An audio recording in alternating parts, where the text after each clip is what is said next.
Well, everything's normal. Gusto niyo makita baby niyo? Luis, ang saya-saya ko. Bata pa lang ako, pangarap ko nang magkaroon ng masayang pamilya. Tao lamang tayo. Marami tayong limitasyon. Hindi katulad ng mga engkanto. Malawak ang sakop ng kanilang kapangyarihan. Hindi tao ang ama niyan. Iba ang ama niyan. Hindi pangkaraniwang sanggol ang dinadala mo. Nasundan niya ako dito at meron siyang ginawa sa anak ko. May naayos ka lang? Tawagin mo si Lolo. Parang mga anak na ata ako. May isa pa daw pong bata eh. Nanganganak pa si Rowena. Ha? Kambal? Bakit ganyan ang itsura niya?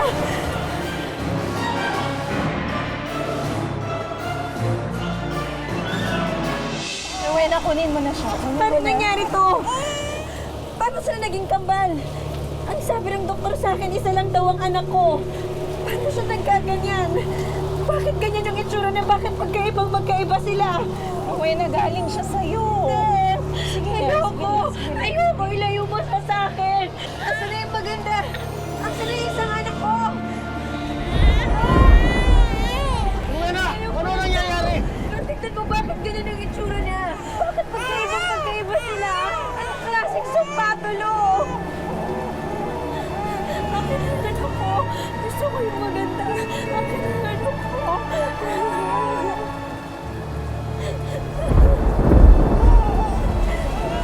Wala, galing sa'yo to eh.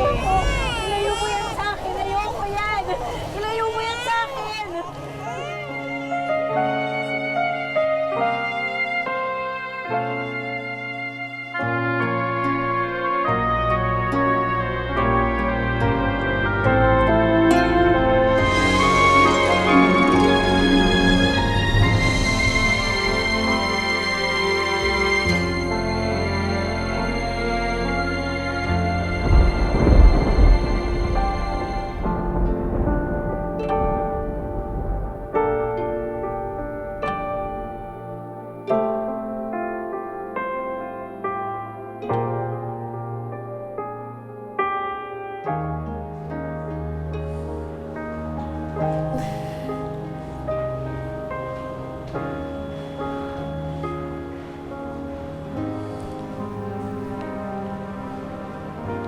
Blanca. Ikaw si Blanca. Bagay na bagay sa'yo kasi ang puti-puti mo, anak. Ang ganda-ganda mo.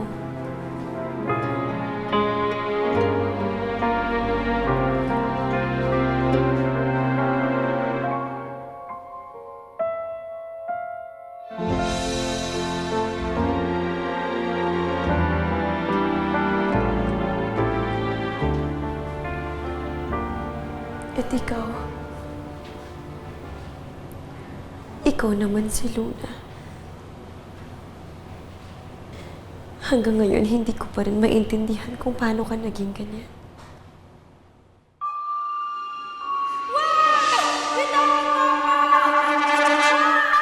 Ako ang ama niya, Rowena! Ako!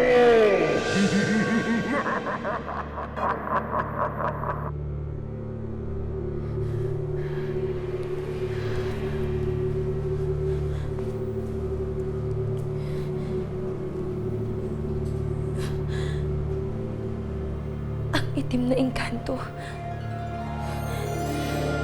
Siya ang ama mo.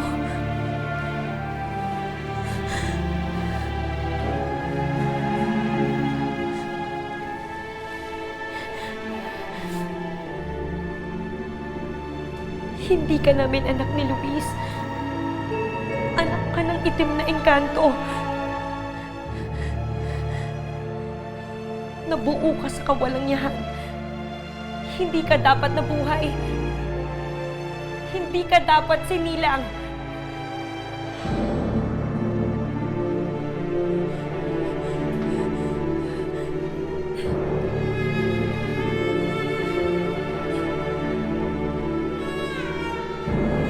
Mrs., saan po kayo pupunta? Saan niyo po dadalhin yung bata? Mrs.!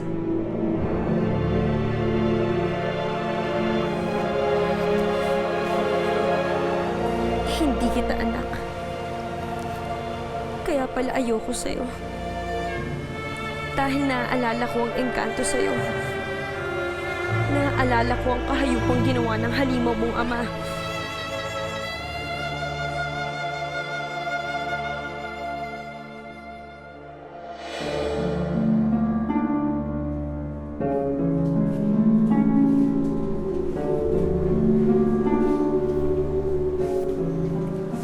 Wala yung isang sanggol.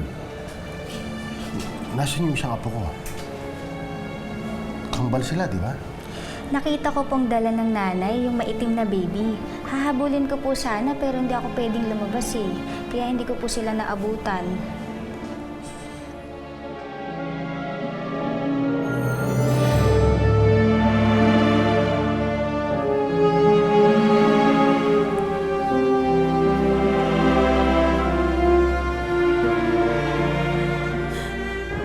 Diyos ko.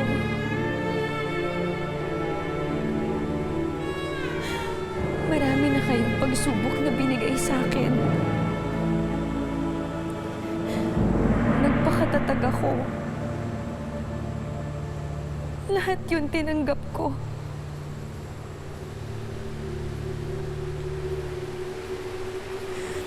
Pero itong pagsubok na to,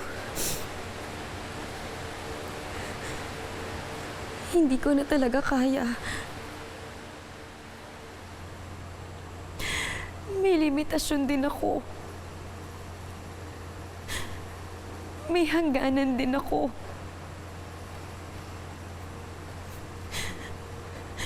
Suko na ako.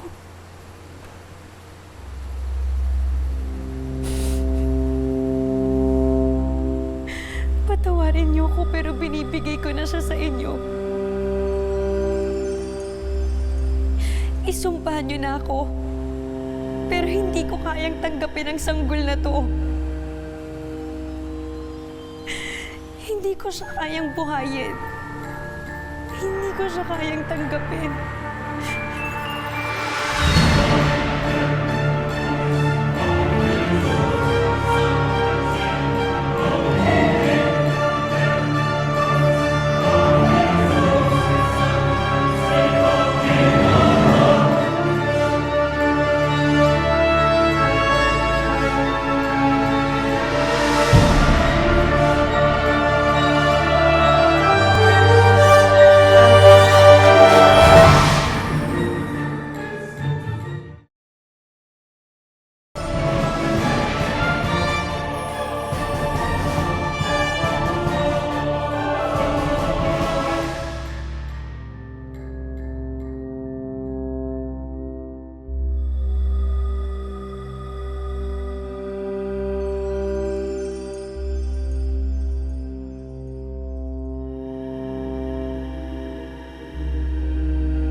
Paalam, Luna.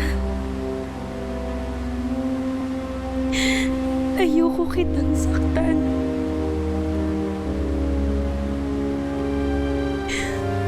Pero hindi kita kayang tanggapin. Mas gugustuhin ko nang mapunta ka sa iba kaysa sa lumaki kang kinamumuhian ko.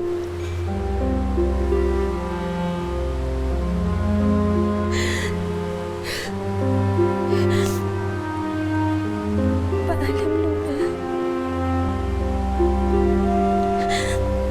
Bitawan mo na ako.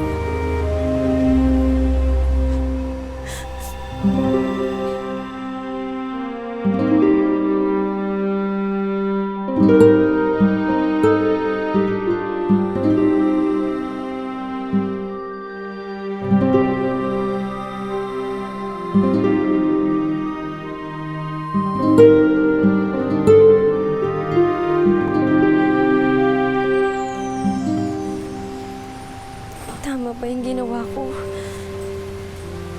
Paano na lang yung magiging buhay ni Luna? Sino na lang yung kukukup sa kanya? Paano kung hindi mabuting tao yung kumukup sa kanya? Mali ito. Nanggaling pa rin siya sa akin.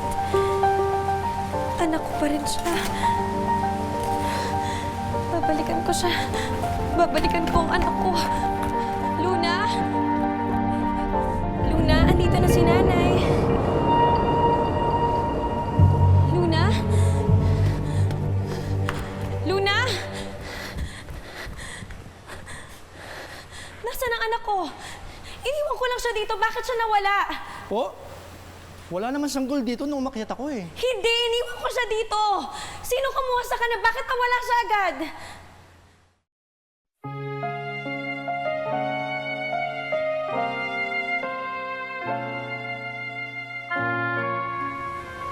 Ito na ba ang leksyon ko? Ito na ba ang parusa niyo sa akin?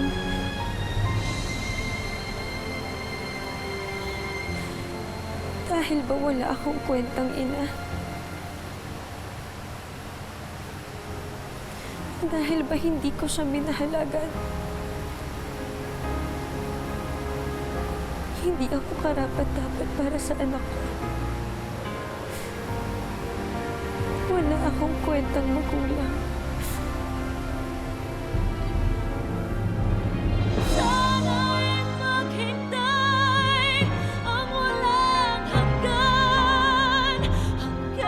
Kilala mo ako ang iyong mahal.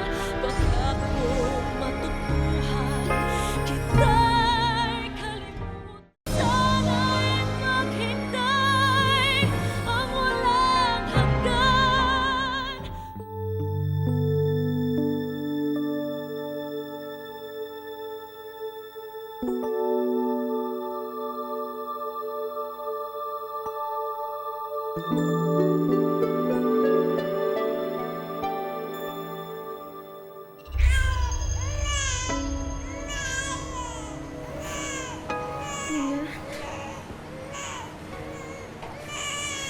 Luna, paano ka nakabalik dito?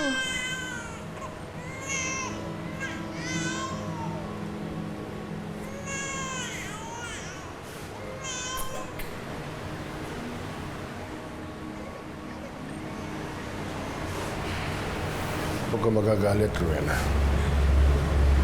Pero sinundan kita.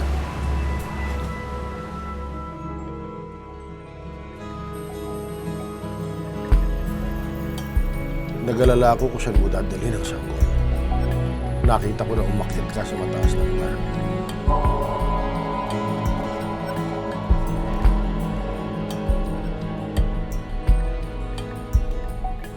Nagulat ako nang iwanan mo ang bata.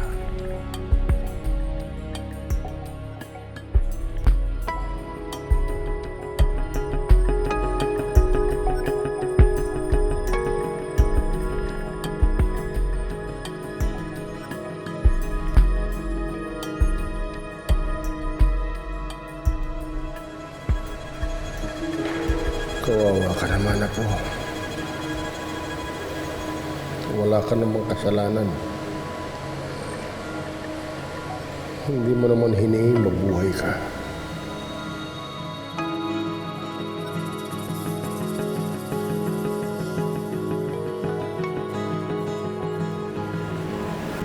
Rowena, kung ano man ang nangyari sa iyo nun, walang kinalaman ng bata. Huwag siyang pagbunturan mo ng galit. Lolo, nagsisi naman ako eh. Binalikan ko siya. Kukunin ko naman siya dapat ulit eh. Luna. Luna, tama si Lolo. Wala kang kasalanan.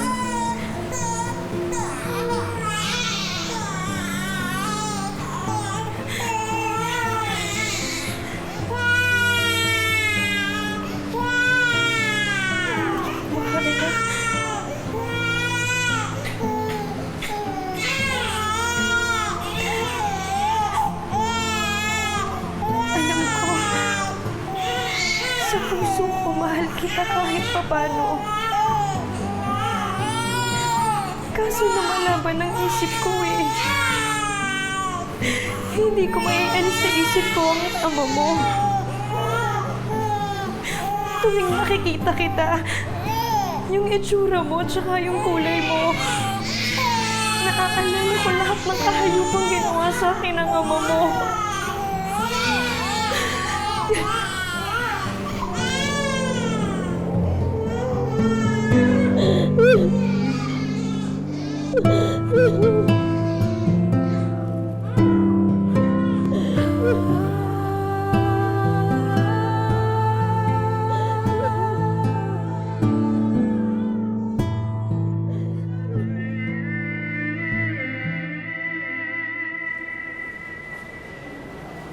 Mrs., bago kayo umalis, hihilingin sana kami. Pinag-uusapan kasi namin ng mga ibang doktor ang kambal ninyo. Nagtataka kami kung paano magkaiba ang kulay nila. Gusto sana namin silang suriin. Hindi. Ayoko. Loli ka na, umuwi na tayo. Pasensya na ho kayo.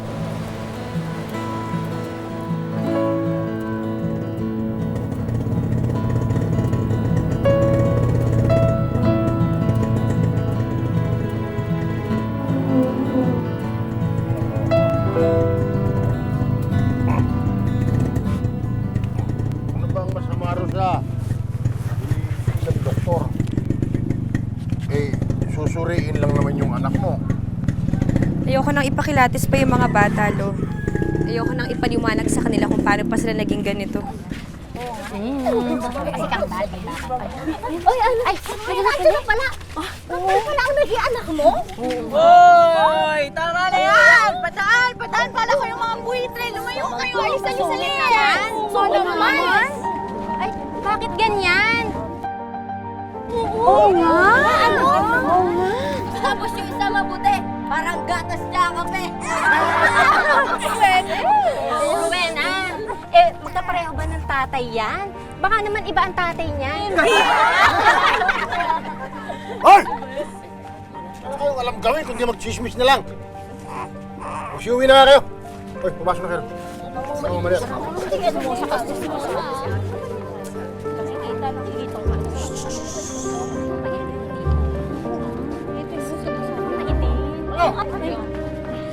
Ginawa ko di mag-chismis.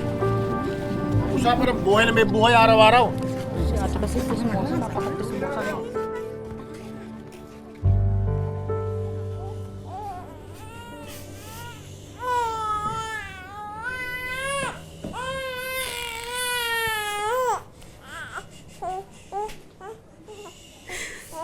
Marieta,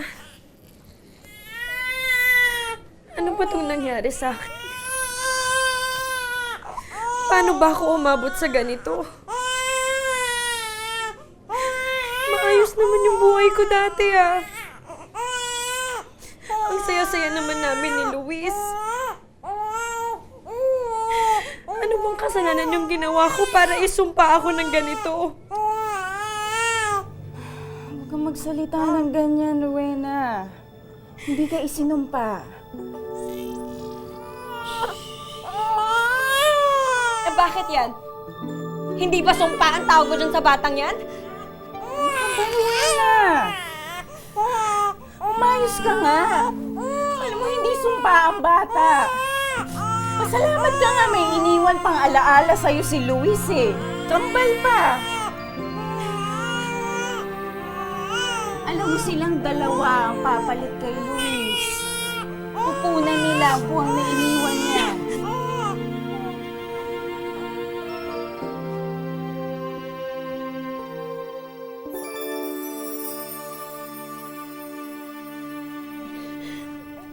Hindi ko alam kung paano eh. Hindi ko alam kung kaya ko silang itaguyod ng ako lang.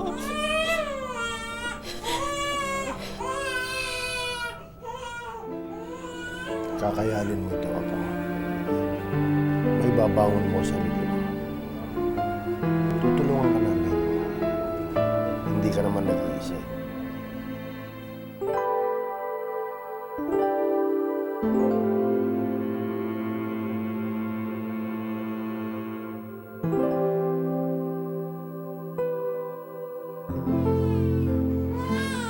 Pagpasensyahan nyo na ang bahay ni Lolo. Maliit lang. Mahirap kasi tayo eh. Ha? Pero pangako ko sa inyo, Blanca, Luna, ha? Bubusugin ko kayo sa alaga at pagmamahal. Ha?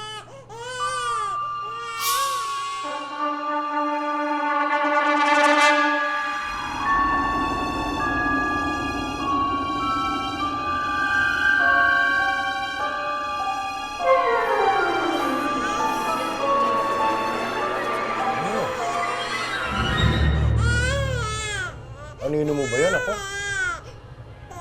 Umaga parang mag-isa.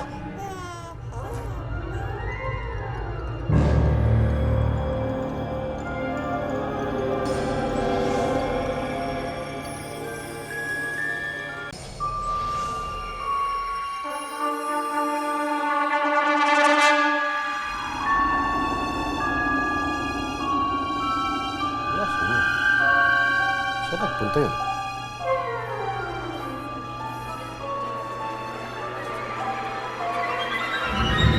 Dito naman pala eh.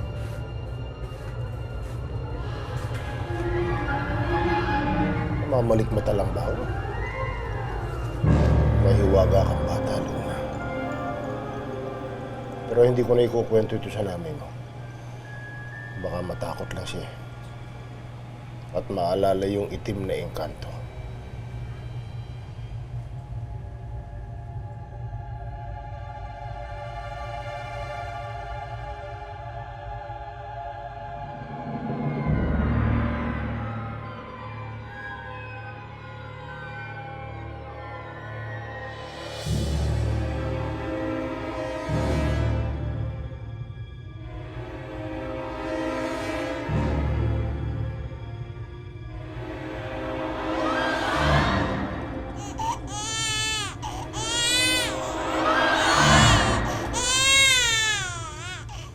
Blanca?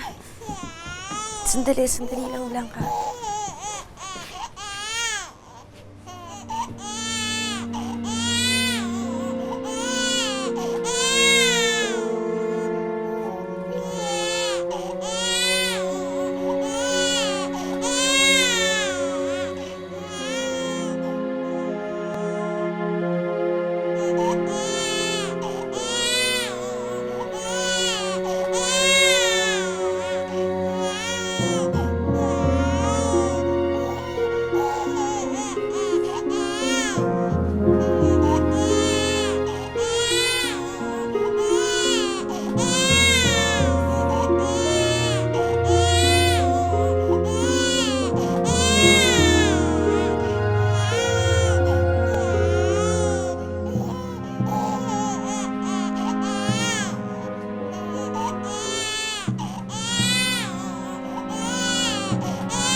Lo, pakidala na lang muna si Luna sa kwarto mo.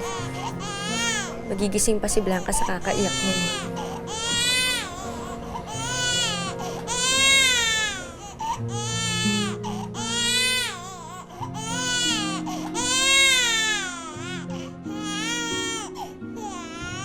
Sana bumalik na si Luis. Siguro ibang-iba yung buhay namin ngayon kung nandito siya. Siguro mas kakayanin ko lahat ng to. Rowena, wala na siya. Kailangan mong tanggapin na po. Hindi mo na siya makikita. Ang tanging pamilya mo na lang ay ang dalawang batang ito. Kaya sana buong puso mo nang tanggapin si Luna.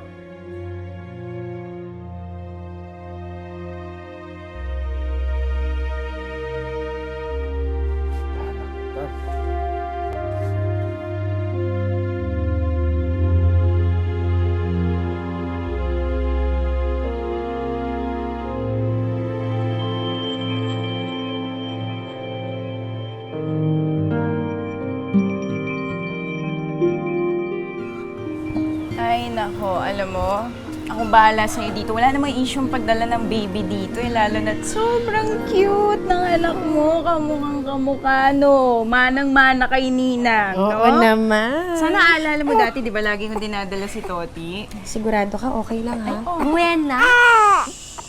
Papakad na naman dyan sa anak mo, si Tisay. Pasensya na kayo. Hindi kasi ako sanay na pinapahawakan siya sa iba eh. Saka huwag ka nga, hindi ka pa nga naghuhugas ata ng kamay eh. Oh. Arte-arte naman. Para namang magaling na nanay. Eh, yun yung itim niyang anak eh. Pinabayaan. Kala ko kung sino.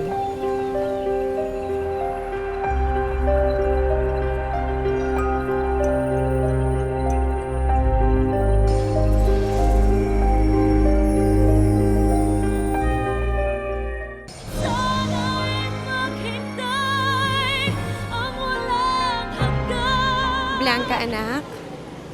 Pagod ka ba sa trabaho? Huwag ka mag-alala, ha? Pag uwi natin, matutulog tayo agad.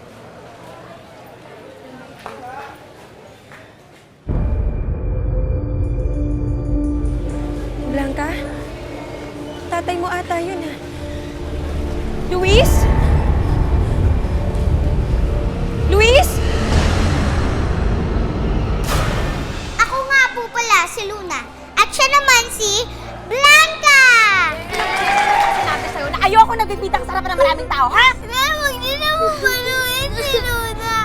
Basta lang naman po siya tumulong kay Lolo. Ayoko nang maging malupit kay Luna, Lu. Gusto kong iparamdam sa kanya na mahal ko siya. Na gusto ko siyang protektahan. Lu, napansin niyo ba si Luna?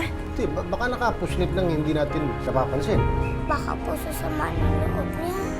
Umalis na yun.